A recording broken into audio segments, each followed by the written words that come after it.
Hello friends, so today's topic is very important one, mutation of forest land in revenue record. ठीक है, तो इसमें जैसे figure में भी आप देख रहे हो कि ये सारे पेड़ हैं, ये रेवेन्यू में हैं और इसको हमको किस में करना है, ये फॉरेस्ट लैंड में है। तो ये कैसे ट्रांसफ़र होता है कि अगर आपका कोई भी लैंड है उसको लीज पर दिया गया है या उसको नॉन फॉरेस्ट पर्पज़ के लिए यूज हुआ है, तो कैसे उसका म्यूटेशन होता है फॉरेस्ट टू डिफॉरेस्ट लैंड या रिजर्व टू अनरिजर्व लैंड। तो इसके बारे में बात करेंगे। स्टार्ट करते हैं। What would be our agenda. पहले हम लोग ये जानेंगे कि म्यूटेशन क्या होता है, म्यूटेशन ऑफ रेवेन्यू लैंड कैसे होता है, जो नॉर्मल लैंड हम लोग जिसे बोलते हैं। उसके बाद फॉरेस्ट लैंड के म्यूटेशन की क्या नीड होती है, उसके बारे में बात करेंगे। उसके बाद बात करेंगे कि कौन कौन से एक्ट थे जिन्होंने ये जो म्यूटेशन या ट्रांसफ़र ऑफ फॉरेस्ट लैंड और reserve forest to the non forest purpose start किया, कहाँ से इसका लेजिस्लेशन या लीगलिटी आई। तो वो आई अपनी फॉरेस्ट कंजर्वेशन एक्ट 1980, उसके बाद उसका अमेंडमेंट हुआ 1998 में। देन अभी जो दिसंबर में फॉरेस्ट कंजर्वेशन रूल है 2022, उसके बारे में बात करेंगे, ये पार्ट 2 में बात करेंगे। ठीक है, क्योंकि इससे डिटेल में बात करनी पड़ेगी। और प्लस सुप्रीम कोर्ट के क्या क्या डिसीजंस थे और क्या क्या न्यूज़ में है, ये इसके बारे में भी सेकंड पार्ट में बात करेंगे। चलिए फिर स्टार्ट करते हैं। सी इंपॉर्टेंट क्या है, फॉरेस्ट क्लियरेंस हो, फॉरेस्ट क्लियरेंस हो या फिर इन्वायरमेंट क्लियरेंस हो, इसके लिए गवर्नमेंट ने एक अलग से सेपरेट सिंगल विंडो एक पोर्टल बनाया है जिसका नाम है परिवेश। Ministry of environment, forest and climate change, इसके अंदर ही आता है ये। तो इसका फुल फॉर्म है प्रोएक्टिव एंड रिस्पॉन्सिव फैसिलिटेशन, ठीक है, by interactive and virtuous environmental single window hub. ये इंपॉर्टेंट है, ये सीधे सीधे आ जाएगा आपका एमसीक्यू में, तभी मैंने इसमें ये एक स्लाइड लगा दी इसमें। चलिए फिर स्टार्ट करते हैं। अच्छा, म्यूटेशन ऑफ लैंड क्या है। तो म्यूटेशन ऑफ लैंड का मतलब होता है कि transferring the original title to the new owner. मतलब आपने जैसे किसी एक से प्रॉपर्टी खरीदी और दूसरे दूसरे को प्रॉपर्टी आप दे रहे हो, मतलब इसके ये ओनर पहले था, ये ओनर बाद में बना। इसका नाम होगा कहीं ना कहीं रेवेन्यू रिकॉर्ड में।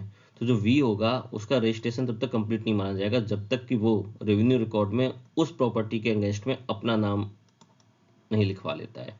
तो इसे कहते हैं म्यूटेशन। अब म्यूटेशन से क्या होता है कि म्यूटेशन से केवल आपका रेवेन्यू पर्पस के लिए नाम लिख जाता है, लेकिन जस्ट बिकॉज कि आपका नाम लिखा हुआ है उससे ये प्रूफ नहीं होता कि आपका उस प्रॉपर्टी पर ओनरशिप है। उसके लिए आपको अलग डॉक्यूमेंट देने पड़ेंगे, जैसे रजिस्ट्रेशन देना पड़ेगा, सेल डीड्स देनी पड़ेंगी, या फिर सिविल कोर्ट के थ्रू जो भी अप्रूवल जो भी डिसीजन आएगा उसको शो करना पड़ेगा। तो म्यूटेशन रिकॉर्ड क्या होता है, हर 6 महीने में क्या होते हैं, अपडेट होते हैं। और किस लिए अपडेट होते हैं कि अगर कोई भी इलीगल या रॉन्गफुल प्रॉपर्टी ट्रांजेक्शन हुआ है उसको रोकने के लिए। जैसे लोगों ने क्या किया कि फॉरेस्ट, ऐसे कर्नाटका में क्या हुआ था, उन्होंने कोई डिविजनल कमिश्नर था, उसने क्या किया कि पूरा का पूरा जो फॉरेस्ट लैंड था उसको बोल दिया कि ये जो लैंड है वो खराब लैंड है। वो खराब लैंड करके उसको उन्होंने जो लोकल उनके जो भी लैंड माफिया होते हैं उनको दे दिया, जबकि वो फॉरेस्ट का लैंड था, उसको उन्होंने क्या कर दिया, खराब लैंड डिक्लेयर कर दिया और उसको नॉन फॉरेस्ट पर्पज के लिए बेच दिया। तो फॉरेस्ट वालों की क्या गलती रही, उन्होंने क्या किया, हर एवरी 6 मंथ में क्या होता है, म्यूटेशन रिकॉर्ड्स को अपडेट किया जाता है। तो अपडेशन के बाद वो फाइल जो है वो फॉरेस्ट में भी भेजी जाती है, वो उन्होंने चेक नहीं की होगी। अब देखिए एक इंपॉर्टेंट चीज़ और होता है कि जैसे हम लोग दाखिल खारिज बोलते हैं, तो mutation is different from the legal process of conversion of agriculture land to the residential plots. इसका मतलब क्या है, इसका मतलब है कि जैसे अगर हम लोग कोई भी प्रॉपर्टी, हम लोगों के पास एग्रीकल्चर लैंड है, ठीक है, और उस पर हम लोग क्या कर रहे हैं, उसकी प्लॉटिंग करना चाह रहे हैं या फिर क्या करना चाह रहे हैं, उस पर अपना घर बनाना चाह रहे हैं। तो उसके लिए हम लोगों को क्या करना पड़ता है, उसके लिए हम लोगों को परमिशन लेनी पड़ती है। किससे परमिशन लेनी पड़ती है, एसडीएम से परमिशन लेनी पड़ती है। कि एसडीएम के पास ये पावर होती है कि अगर आपका कोई भी प्लॉट एग्रीकल्चर है,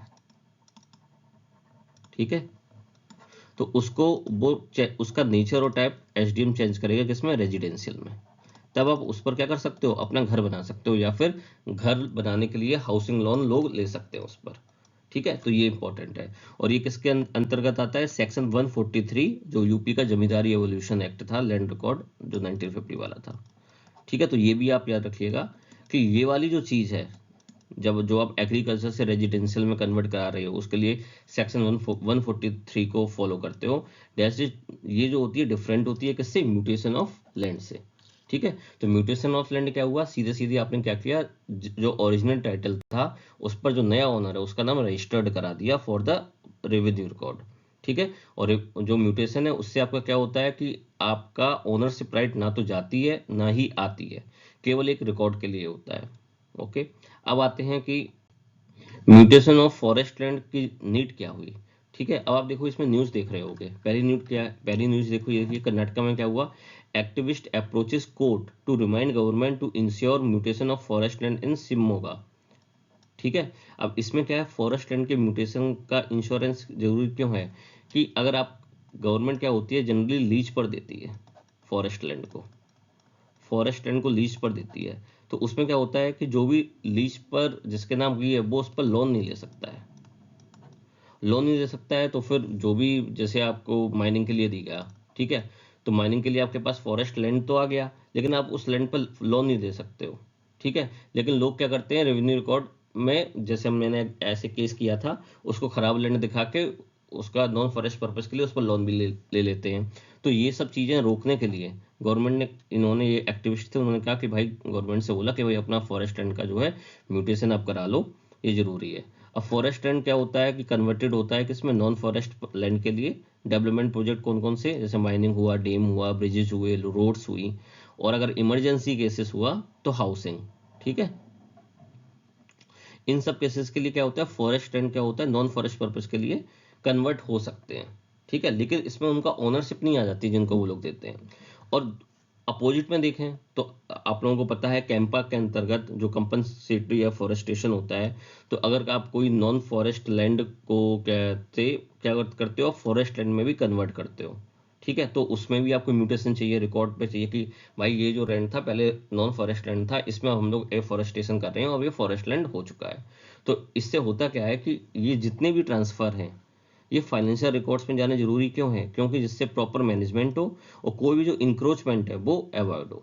ठीक है, अब देखो ऐसा होता है कि जो गवर्नमेंट ने रूल बनाया था वो रूल ये बनाया था कि फॉरेस्ट कंजर्वेशन एक्ट 1980 में इन्होंने कहा था कि कोई भी जो रेगुलराइजेशन है 25 अक्टूबर 1980 के बाद नहीं होगा। मतलब 25 अक्टूबर 1980 से पहले अगर किसी का उस पर कब्जा है फॉरेस्ट लैंड पे तो हम उसे रेगुलराइज कर देंगे, लेकिन इसमें हम लोग इससे बाद वालों में रेगुलराइज नहीं करेंगे, वो फॉरेस्ट लैंड ही रहेगा। अब देखिए इसमें एक न्यूज़ देखो ये पढ़िए, छत्तीसगढ़ मिनिस्टर की जो वाइफ थी उसने क्या किया, फॉरेस्ट लैंड को खरीद लिया और वहाँ पे क्या कर लिया, रिजॉर्ट बना लिया। ठीक है, तो ये सब चीज़ें जो है इनको रोकने के लिए म्यूटेशन ऑफ फॉरेस्ट लैंड बहुत ज़्यादा जरूरी होता है। अब आइए म्यूटेशन ऑफ फॉरेस्ट लैंड का रजिस्ट्रेशन स्टार्ट कहाँ से होता है। तो सबसे पहले है forest conservation act 1980। Forest conservation act 1980 में क्या हुआ, पार्लियामेंट ने ये डिसाइड कर दिया कि कोई भी रिजर्व फॉरेस्ट अगर आपका है, ठीक है, और उसे आपको क्या करना है, डी रिजर्व करना है।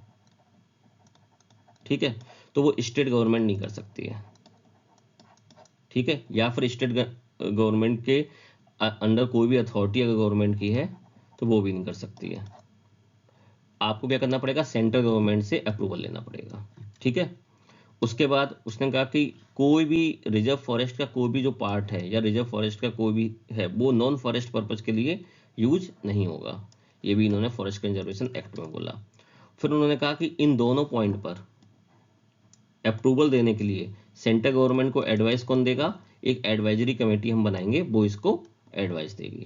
ठीक है, उसके बाद इस एक्ट को, ये जो एक्ट है इस एक्ट को एग्जीक्यूट करने के लिए जिन भी रूल्स की जरूरत पड़ेगी वो क्या होगी, सेंट्रल गवर्नमेंट बनाएगी।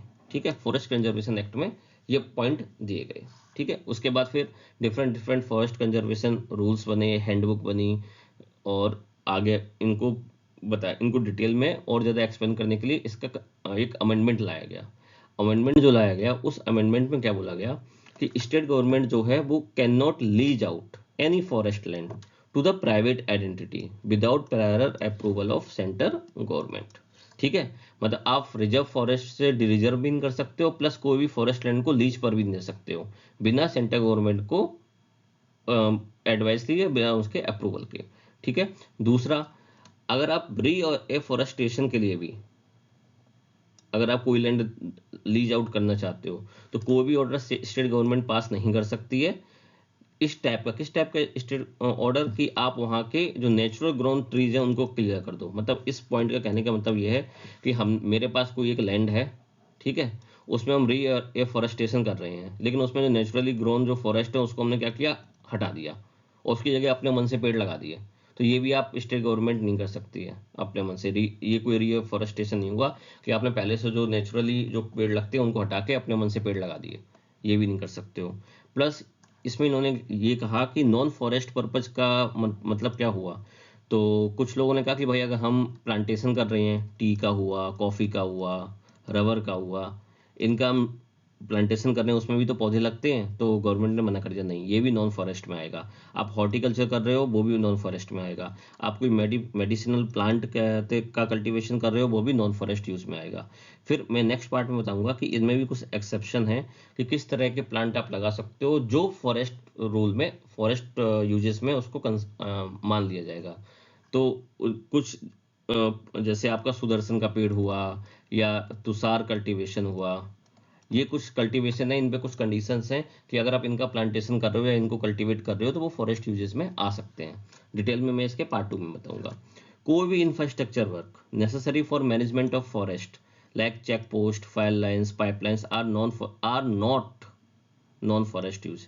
इसमें गवर्नमेंट ने ये बोला कि जैसे अगर हम लोगों का फॉरेस्ट के मैनेजमेंट के लिए हमें क्या करना है, फॉरेस्ट का प्रोटेक्शन करना है, उसकी सेफ्टी बढ़ानी है, तो हम लोगों को चेक पोस्ट बनानी पड़ेगी।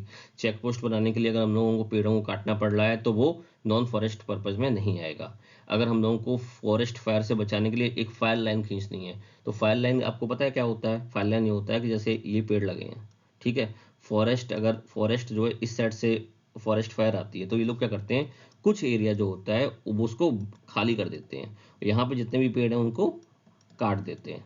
तो ये क्या होता है कि जो फायर है वो इसके बाद इन पेड़ों पे जो नेक्स्ट जो पेड़ है उन पे नहीं आ पाती, वो यहाँ पे जाके बुझ जाती है। तो ये होती है फायर लाइन। तो फायर लाइन क्या, ये जो हो गई ये फायर लाइन होगी पूरी, ठीक है। तो फायर लाइन भी अगर वहाँ के फॉरेस्ट ऑफिशियल बना रहे हैं तो वो भी आपका नॉन फॉरेस्ट यूजेस में नहीं आएगा। प्लस इस कंजर्वेशन अमेंडमेंट एक्ट में एक चीज़ और बताई गई कि इन सारे रूल्स का अगर किसी ने भी फॉलो नहीं किया तो उसके लिए पनिशमेंट भी दिया जाएगा, पेनल्टी भी लगाई जाएगी, ठीक है।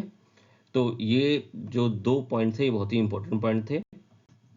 नेक्स्ट जो आपका वीडियो आएगा उसमें मैं बताऊंगा forest conservation rule, forest conservation rule 2022 plus जो आपकी हैंडबुक है इसकी फॉरेस्ट कंजर्वेशन एक्ट की जब का उसमें जो भी रूल म्यूटेशन से रिलेटेड होंगे वो सारा क्या है मैं नेक्स्ट टॉपिक में बताऊंगा। तो आप देखते रहिएगा। Thank you.